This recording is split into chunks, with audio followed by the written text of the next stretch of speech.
Was 7:45 p.m., and Daniel Whitmore, the kind of man who could buy anything but happiness, sat in the back seat of his sleek black car, eyes fixed on the faint silhouette of his nanny, Maria, walking briskly down the rain-slicked streets of the city.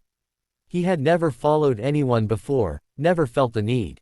But something about Maria's eyes when she said, "Good night," that evening carried a weight he couldn't ignore.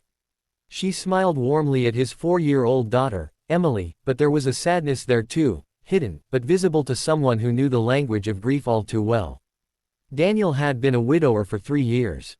His wife, Claire, had died unexpectedly, leaving behind an empire of businesses and an empty space in his heart. Since then, Emily had been his only reason to wake up in the morning. But he knew he wasn't enough for her. She needed warmth, routine, and gentle love, things he was too broken to give alone. That's why Maria had come into their lives 9 months ago. She wasn't like the other nannies he'd hired. She never looked at the marble floors or priceless art with awe. She didn't gossip or pry.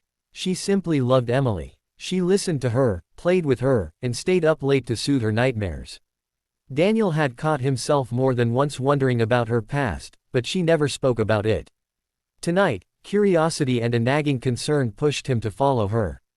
His driver, Carl, shot him a questioning look in the rearview mirror, but Daniel simply said, "Just keep your distance." Maria walked for nearly 20 minutes, turning down narrow alleys and dimly lit streets until she reached an old, crumbling apartment building. The kind of place where the elevators were always broken, and the paint peeled in tired curls from the walls. Daniel frowned. He paid her generously. She could easily afford better. Why would she choose this? She disappeared inside, and Daniel hesitated only a moment before following. He climbed the stairs quietly, stopping when he heard faint laughter coming from a door left slightly ajar. He stepped closer. Inside, Maria was kneeling on the floor with 2 children, one boy around 10, the other a girl maybe 6, both in worn pajamas but with eyes bright as morning. They were playing with paper boats, their laughter filling the room like sunlight in winter. On the couch sat an elderly woman, her face lined with years but wearing the same warmth Maria carried. She coughed, a deep, rough sound, and Maria quickly stood to fetch her a glass of water. Daniel's chest tightened. In that moment, he understood. Maria wasn't just a nanny.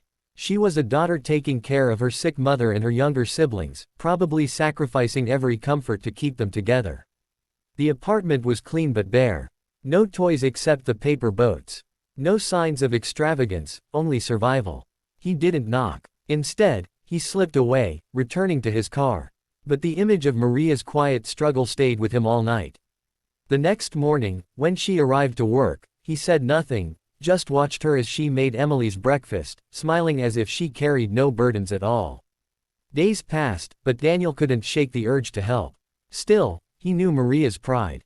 She'd never accept charity. So, he began with small things, a new set of art supplies Emily outgrew, that just happened to be perfect for Maria's siblings, an extra bag of groceries he claimed he'd bought by mistake, an offer to pay for a first aid course that also included a generous stipend.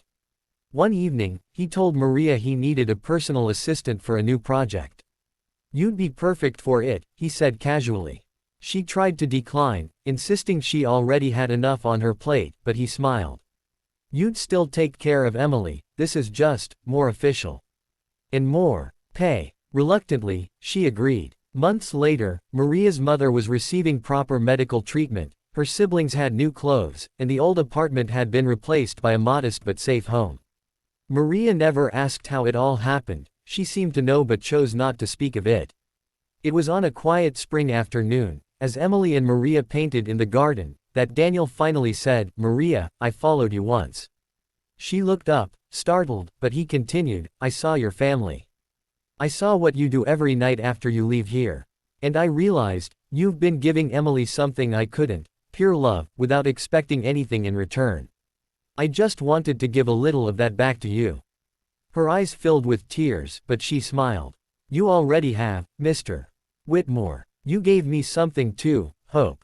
Daniel realized then that maybe he wasn't as broken as he thought. Maybe healing wasn't about forgetting the pain, but finding someone who reminded you why life was worth living despite it. In the end, it wasn't money that changed everything, it was compassion. And for the first time in years, Daniel felt Claire would be proud.